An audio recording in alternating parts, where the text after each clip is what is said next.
Hello students, I am Ramakrishna Das, Assistant Professor of Law from National Law University, Odisha.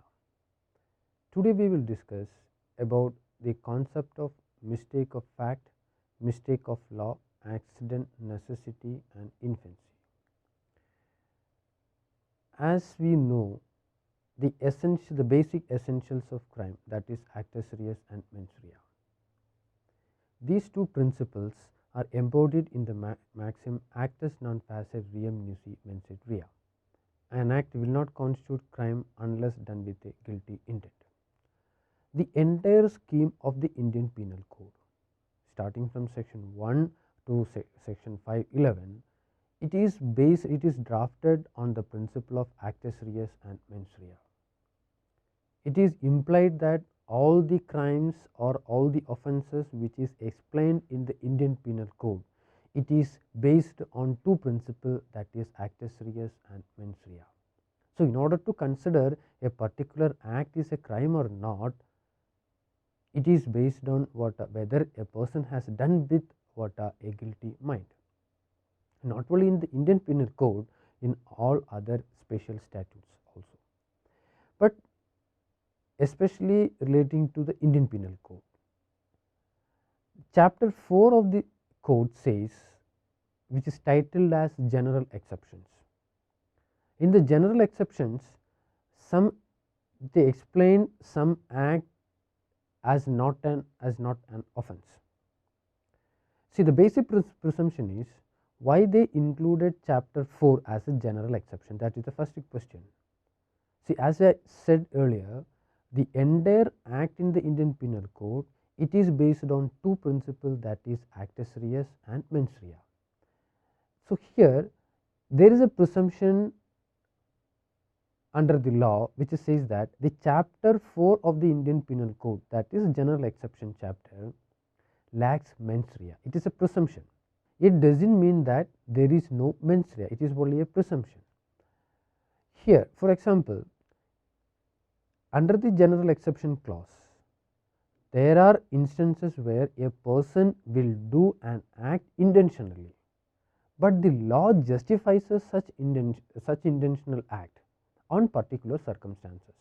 So, the basic presumption for the chapter 4 is there is no mens rea. So, on the basis of these presumptions, we can classify the offences which is done under chapter 4 into 2, that is excusable offences and justifiable offences. The first category is where the law excuses certain classes of persons even though their acts constitute an offence. Example, acts of an infant, acts of an insane person, intoxicated persons, acts under mistake of fact or by accident, etc.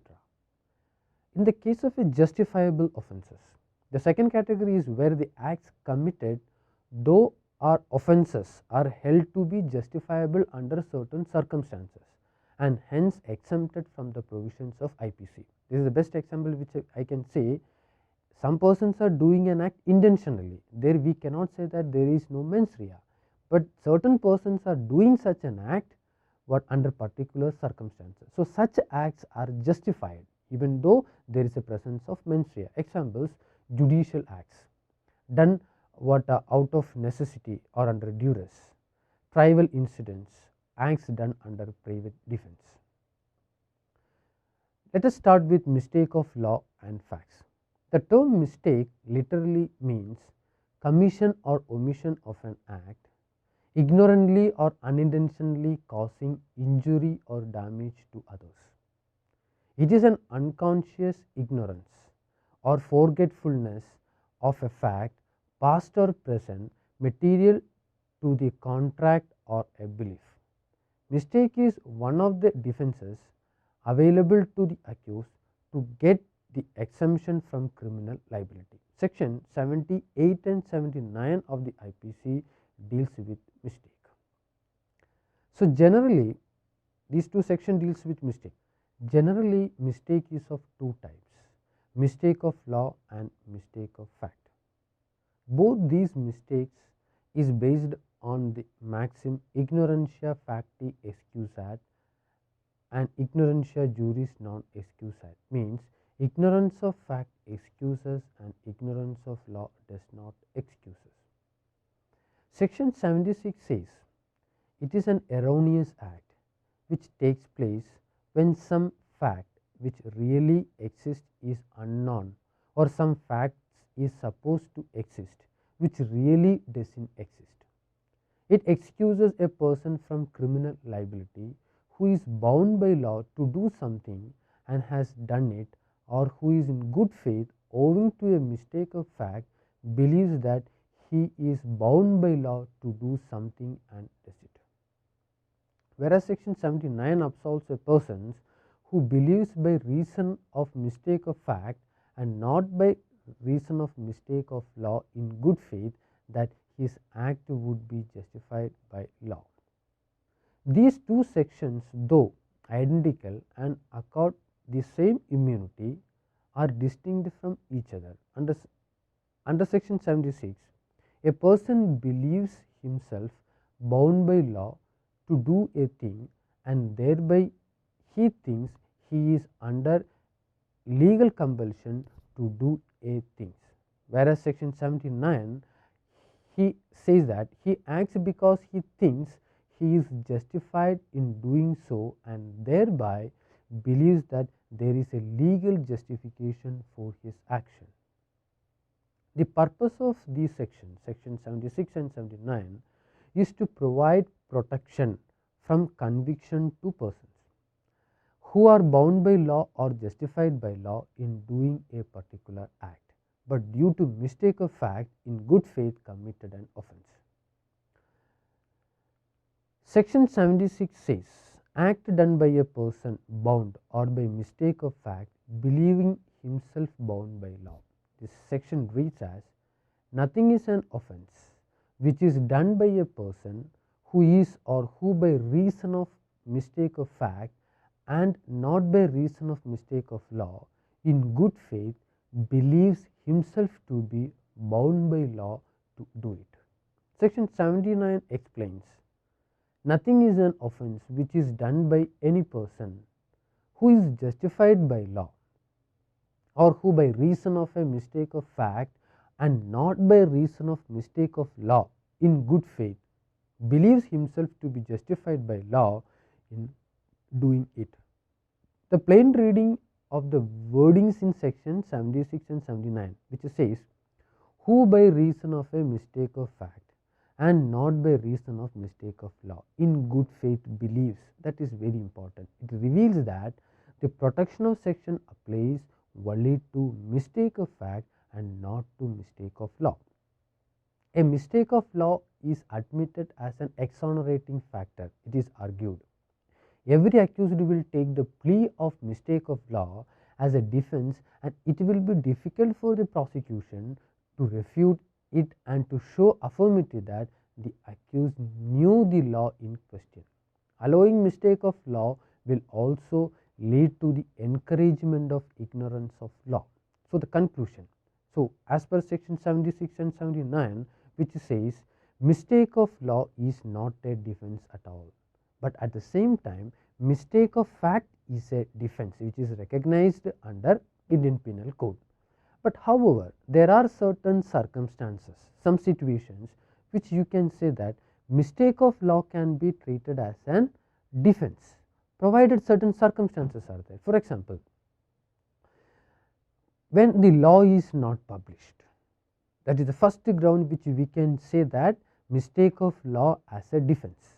When the law is not published by the concerned authorities, we know the process which the law is to be passed in the parliament. The first one is when the law is not published. The second one is when you relied upon a statute that was later overruled or held to be unconstitutional. That is the second one. The third one is when you relied upon a judicial decision.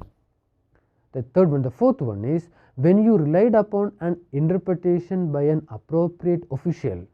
On these four grounds, we can say that mistake of law is a defense. In all other circumstances, the law says that mistake of law is not a defense at all, except in four grounds. There is one interesting case, R versus Towson. The appellant married in September 1880. In December 1881, her husband went missing. She was told that he had been on a ship that was lost at sea. 7 years later, believing her husband to be dead, she married another. Sometimes after her marriage, her first husband turned up. She was charged with the offence of bigamy. It was held not guilty since she was afforded the defence of mistake, as it was reasonable in circumstances to believe that her husband was dead. In R versus Prince, Prince took a girl below the age of 16 years without the consent of the parents under the belief that she was above 16 years. And under the English law, it is an offence. Taking away a child below the age of 16 years without the consent of the parent is an offence under Offence Against Persons Act 1861. In this case, he didn't acted in good faith because he failed to make enquiries to find out the actual age of the girl. He was convicted even though there is no mens rea for the offence of kidnapping. And again, one more thing, in this particular case, the girl ran away from her house with her consent, and the question again came before the court of law, since she voluntarily came out of his house, whether it can amount to kidnapping. It is another question that is arised before the court of law. Again, the court come to a conclusion that since the child is below the age of 16 years, since she is a minor, her consent is immaterial. The only thing is whether the person is aware that she is below the age of 16 years. If she is below the age of 16 years, then he committed a crime of kidnapping. In another case, in state of West Bengal versus Shu Mangal Singh. In this case, a subordinate police officer opened fire in pursuance of the orders of the Commissioner of Police, caused the death of some persons. Here, the police personnel fired on the mob by the order of the superior officer in conformity with the commands of the law. The question is whether the subordinate officer can be prosecuted for the offence of murder. This is the question that is raised before the court of law. It was held by the court that if the order of the superior officer was justified and lawful, there was no requirement of any further enquiry regarding the applicability of section 76. Whether the act of the superior officer can be justified or not, it is always the question of fact. What the court said is, if that act is justified on certain grounds, then automatically the act done by the subordinate officer can be justified. In another case, in R versus Bailey, the accused was away from the coast of Africa when a statute was passed by the British Parliament, and he even could not know by any means about the passing of the statute under which he was charged. The question is whether he can be prosecuted under the new statute which he is totally unaware. This is the question which is raised before the court of law. Again, here in this case, the court held him guilty, disallowing his plea of want of knowledge of law. The question is, here there is a question of practicability. If suppose every person is raising the pleading of ignorance of law, then automatically it will be a common defense which is available to all the persons. In order to avoid such a defense, whether a person is within the country or out of country, that is immaterial. The presumption, the law says, if a law is passed by the parliament or by a competent authority, the law must know to the every citizens. Every citizen should know the law passed by the parliament, and whether he is outside or inside, that is totally immaterial. That is the basic cardinal principle of why ignorance of law is not taken as a defense. In another case, R versus Wheat and Stock. The accused was an illiterate and he was miscommunicated that he had granted divorce. Subsequently, he got remarried under the impression that he got divorce from a competent court. His first wife charged him for bigamy. The question was whether he can be prosecuted. The facts are, first one is he is illiterate, he was miscommunicated by some other person that the competent court has issued a divorce order, divorce decree. Under this bona fide belief, he married another woman. Here the court held him guilty of bigamy and convicted him. The reasoning is, again the question is, while we are considering the defense of ignorance of law, we cannot say that the particular person is illiterate. Since he is illiterate, he is not in a position to know all the laws of the land. Such a plea will not be stand in a court of law. There also the strong presumption is, if you are a citizen of a country, you must know the entire law of the land. This is the conclusion of what ignorance of law. So when you take the Tolson's case and Wheat's case, these two cases are quite distinct from each other. In the first case, accused was excused due to mistake of fact, and in the later case there was a mistake of law which is not excusable, and hence the accused was convicted. Now we will move to the concept of accident. Section 80 of the Indian Penal Code categorically defines what is accident and why this accident is excluded from criminal liability. Accident in doing a lawful act, which says, the section reads as, nothing is an offence which is done by accident or misfortune and without any criminal intent or knowledge, in the doing of a lawful act in a lawful manner by lawful means and with proper care and caution. The section is very clearly mentioned why this accident is excluded and when.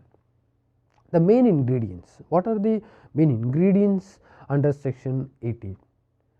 Which first it says that the act must have been done without any criminal intention or knowledge. That is very important. So there is lack of criminal knowledge or intention.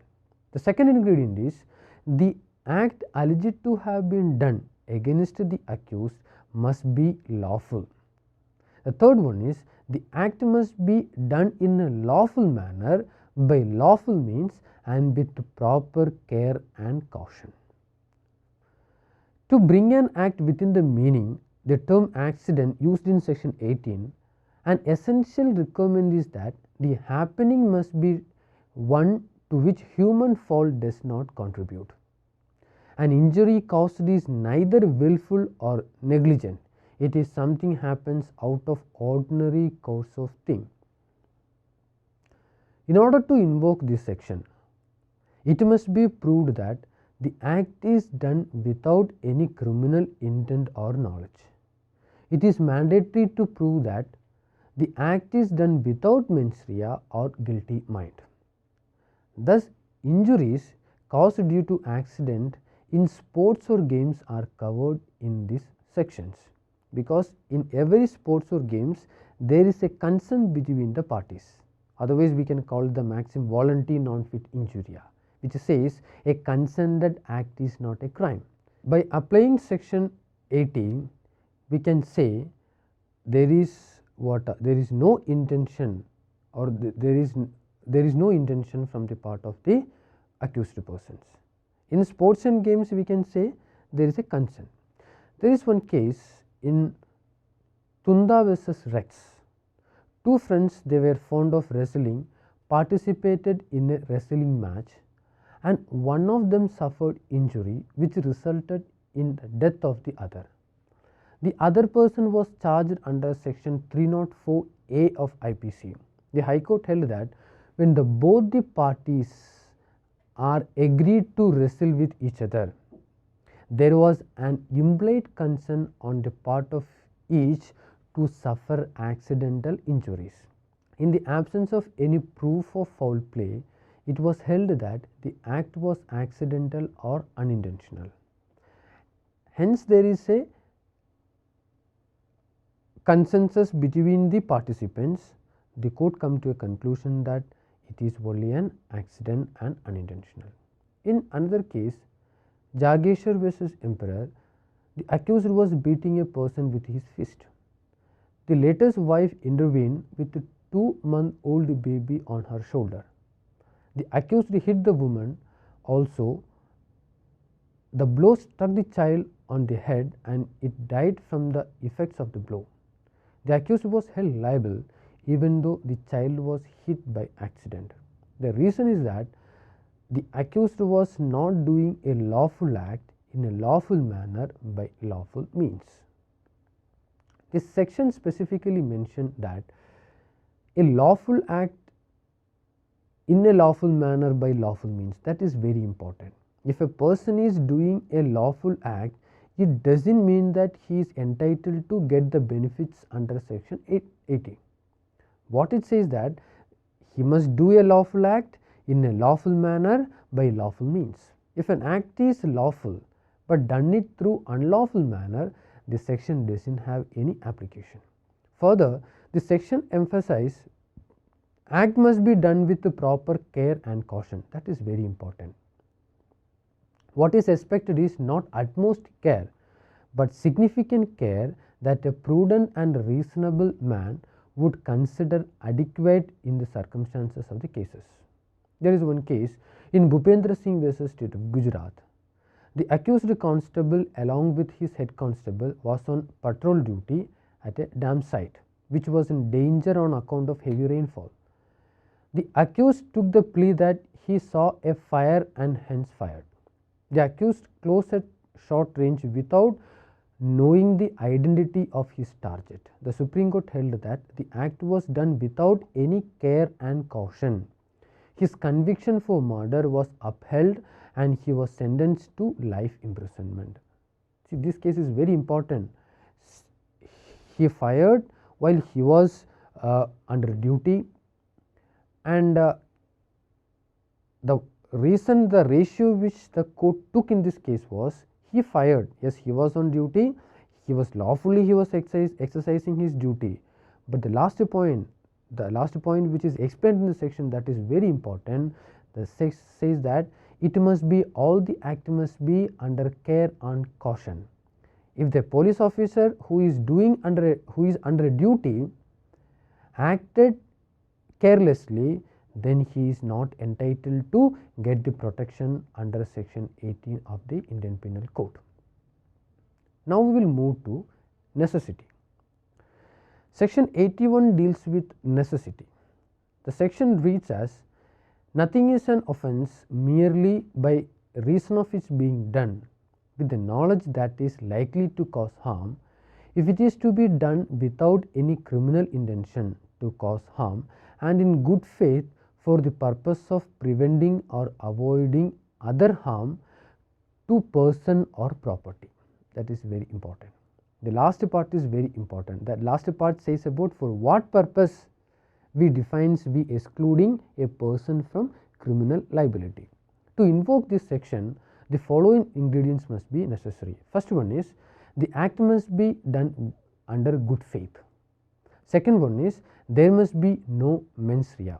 And the third one is, the act is done in order to avoid greater evil. These three are the essential ingredients in order to invoke section 81. Section 81 is embodied on the principle that where the accused choose lesser evil in order to avoid the bigger, then he is immune. The genesis of the principle emanates from two maxims. Quod necessitates non habet legem, which means necessity knows no law, and the second maxim is necessitates vindict legem, which means necessity overcomes the law. This doctrine of necessity recognizes that the law has to be broken to achieve a greater good. The illustration of the section explains lucidly how the doctrine of necessity works. It is pertinent to note that Although section 81 does not specifically refer to greater evil or lesser evil, it in effect deals with the case of lesser evil. Section 80 and 81 are analogous provisions, the former dealing with accidents and the later with inevitable accidents. Section 80 stipulates the absence of criminal intention as well as criminal knowledge, whereas section 81 stipulates the absence of criminal intention alone. There is an intention, but it is not criminal. The intention was to avoid greater evil. That was the intention under section 81. In fact, section 81 clearly contemplates a situation where the accused has knowledge that he is likely to cause harm, but is specifically stipulated that such knowledge shall not be held against him. In one case, R versus Dudley and Stephens, this is a very important case with respect to accident and necessity. 3 seamen and a cabin boy were the crew of an English vessel. Due to shipwreck, the 3 seamen and the boy escaped and were put into open boat. On 20th day, when they had no food for 8 days and no water for 5 days, the accused killed the boy and fed on the flesh and blood 4 days to survive themselves.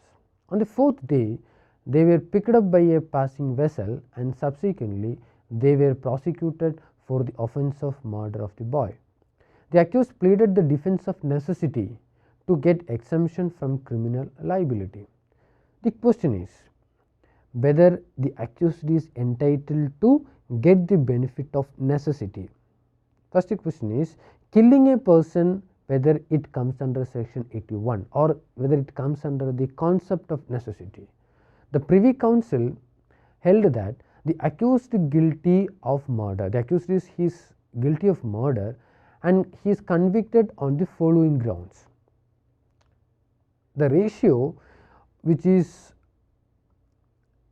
suggested by the Privy Council, the first one is the self-preservation is not an absolute necessity. So, self-preservation is out of the concept of necessity. The second one is no man has a right to take another's life to preserve his own, and the last one is there is no necessity that justifies homicide.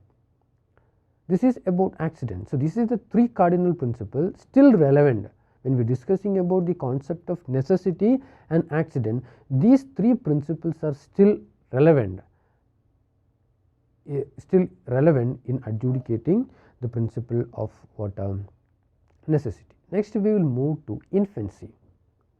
Section 82 and 83 deals with infancy. Section 82 says nothing is an offence which is done by a child under 7 years of age. Section 83 says nothing is an offence which is done by a child above 7 years of age and under 12 who has not attained maturity of understanding to judge of the nature and consequence of his conduct on that occasion. These sections confers immunity from criminal liability on child offenders. The immunity is based on the principle of juvenile justice. The constitutional basis can be derived from Article 15 subclause 3, 39E and F of the Constitution of India. All these provisions mandates that the state can enact a new law, state can enact a special legislations for the protection of children. It is presumed that a child below the age of 7 years is duly incapable. It means that such a child is incapable of doing a criminal act and cannot form the necessary mens rea to commit a crime. This presumption is conclusive. He is incapable to distinguish right and wrong. Section 83 presumes that a child above 7 but below 12 years of age is duly capax. That means he is capable to commit a crime depending upon the maturity of understanding. But this presumption is not conclusive, whereas section 82 says it is a conclusive, but the causes, the act which is explained in section 83, which is not conclusive. With respect to section 82 and 83, the burden is upon the prosecution to prove beyond reasonable doubt that the child caused an actus reus with mens rea, and that he knew that his conduct was not merely mischievous but wrong. However, once the court come to a conclusion that the concerned child has not attained sufficient maturity of understanding, then the maturity conferred by section 83 is an absolute as that conferred by section 82. The principle of innocence is based on the principle of immaturity of intellect. The proof of attainment of sufficient maturity can be derived by a court on the consideration of all the circumstances of the case. It can be inferred from the nature of the act and his subsequent conduct and other allied factors such as demeanor and the appearance in the court. It need not be proved by the prosecution by positive evidence. Beyond the age of 12, there is no immunity from criminal liability. Even if the offender is a person of undeveloped and incapable of understanding the nature and consequence of his act, all the juvenile in conflict with the law is now governed by Juvenile Justice Act 2000. The perusal of the JJ Act makes us clear that it is not giving any punishment for juveniles, but at the same time it is not exonerating the juveniles from criminal liability. But it would appear that something akin to immunity is provided to delinquent juveniles under the Act. One case in Ulla Mohapatra versus King. A boy 11 and below 12 picked up his knife and advanced towards another. He threatened the others by saying that he would cut him into bits and did actually what he said. It was held that he was having sufficient maturity of understanding because he did what he intended. In another case, in Walter versus Lund, the parent of a child aged 7 years were charged with receiving from their son a child's tricycle, knowing it had been stolen by their child. It was held that the parent must be acquitted on the ground that since the child could not steal that tricycle, it will not be considered as a stolen property. So, that is it's a very interesting judgment. A child, in fact, we can say that a child who stolen a particular thing and the parents accepted by knowing that it is a stolen property. The question of law that is arises is whether a child can be a thief or he can be prosecuted, because as I said, a child below the age of 7 years is duly incapax. It is a conclusive proof. This case is the best example which the court come to a conclusion that a child is duly incapax. Since he is duly incapax, he cannot be prosecuted for the offence of, the parents cannot be prosecuted for the offence of theft. So, let us conclude. Today in this lecture, we discussed mistake of law, mistake of fact, infancy, accident, necessity. Except mistake of law, all other defences, it is recognized under Indian Penal Code. The one of the essential or one of the features of these offences, not these offences, the entire chapter, general exceptions, we can say. If suppose when a lawyer is taking the defense of general exceptions, either mistake of fact, necessity, accident or infancy or insanity, whatever, the initial burden is always upon the accused person. And if the accused person is not able to substantiate his case or his defense in a proper way, there is only one conclusion, that is conviction. So, whenever a lawyer takes the defense under chapter 4, he must ensure that he must be in a position or he can substantiate his case, his defense in a court of law. That is a very important point when we discuss about the concept of general exceptions. And when we discussed about all these except mistake of law, all these elements lacks mens rea. It is the basic principle behind chapter 4 of the Indian Penal Code. Thank you.